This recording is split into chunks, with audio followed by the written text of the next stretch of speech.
Now here is my take, and I do 5 minutes, or often I do less than that.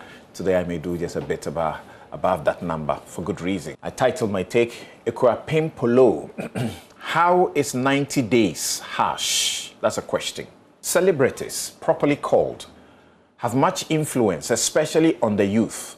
It is expected that before you take on a course, you will seek professional advice if it is not a matter for common social commentary. Today, I ask or repeat your questions, mostly uninformed, and educate you over your hashtag Free Akuapem Poloo campaign. 1. You say that this case was concluded too swiftly because it was against a poor citizen.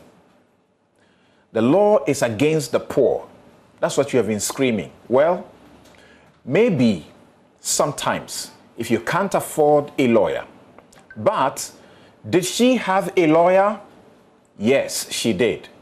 She was arrested in July, appeared in court and pleaded not guilty and granted bail in November 2020. Why did she change her not guilty plea to a guilty plea on Thursday? Apparently, she changed her plea, obviously upon advice, after she and her lawyer had been, as required by law, served with the evidence the prosecution was going to use for the trial.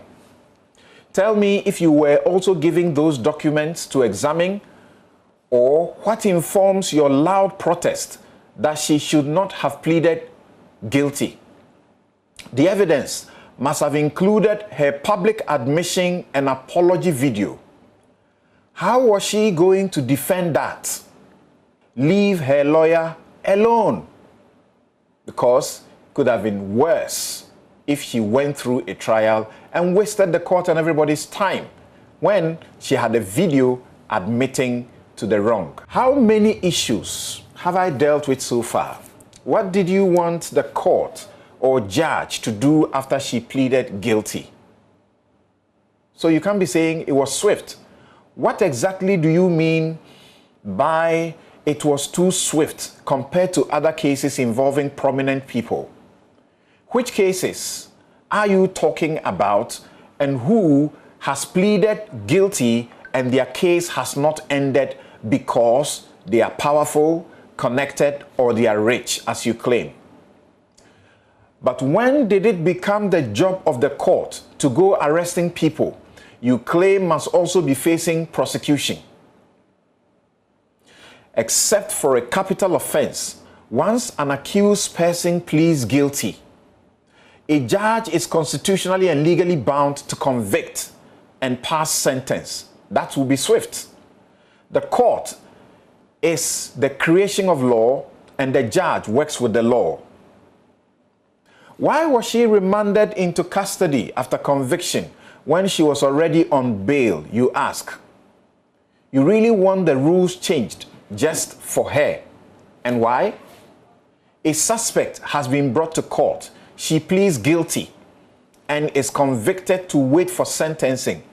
And you are preaching the convict should be allowed to go home and not kept in the custody of the state? What will you think and say if she doesn't show up for conviction? If anything happens or he runs away, she runs away. Is this how you want convicts to be treated? Stop spewing absolute ignorance without deeper thought or a scruple of principle. How can you keep a single mother away from her child for 2 days, you have been asking? Okay, granted she, in fact, is responsible for the child 24/7. You are saying this will be the first time she will be, or she will ever be away from the child for 2 days or even a month or more? Do we have single mothers in custody, in prison in fact, or we let them go when they plead or are found guilty of an offense? Why is her case different? Get this. The law mandates a judge to order pregnancy tests for a woman convicted before passing sentence in the interest of mother and unborn child. The law mandates that if the test proves positive, the judge shall hand a non-custodial sentence or pass a sentence but suspend its execution until an appropriate time, meaning the pregnant convict does not go to jail. But if she commits another offense during the period, she will be made to serve both the suspended and the fresh sentence together. The judge, acting within the law, had the power to hand her the maximum of 3 years for the first offense only, then a maximum of 60,000 Ghana cedis or plus 2 years each for the second and third offenses. That's 7 years altogether.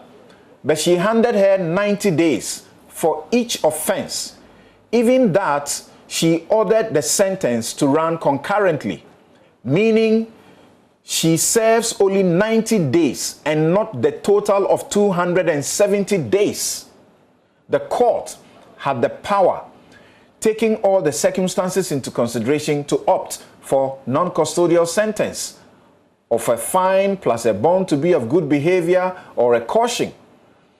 It is the court that was seized with the facts, and it must have been aware of your uproar and shouts decrying her conduct and calling for action when she first published those pictures.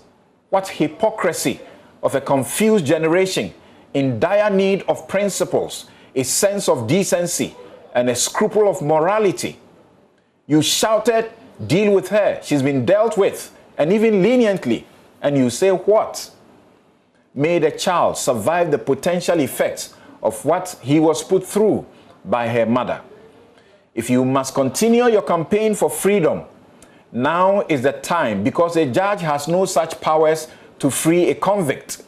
The president wields the prerogative power of mercy to grant a pardon or reduce her sentence. If he is minded to do so in this case, I doubt he will want to contemplate that. Those of you preaching a wiser sentence would have been to put her to some work and public advocacy. There is no such thing as sentence to community service in Ghana. Get that. And finally, you are already preaching an appeal. Say they should appeal and get her on bail. Well, that in law is also an avenue, not social media. The law provides deterrence, which is not said by a fine in this case. Another judge may have handed her half or a quarter of the punishment allotted in this case to show even tougher love, which doesn't kill. 90 days or more is the punishment for this in many countries. May the lessons be learnt. But dear friends, by our new law, Cybersecurity Act 2020, a mere threat to circulate indecent image for whatever reasons, including blackmail or sextortion, attracts 10 years minimum and 25 years maximum in jail. A judge will have no discretion to give you less when you are caught by this law. If you want only fines, get to work now with your MPs and not the police or judges. That's my take. The right.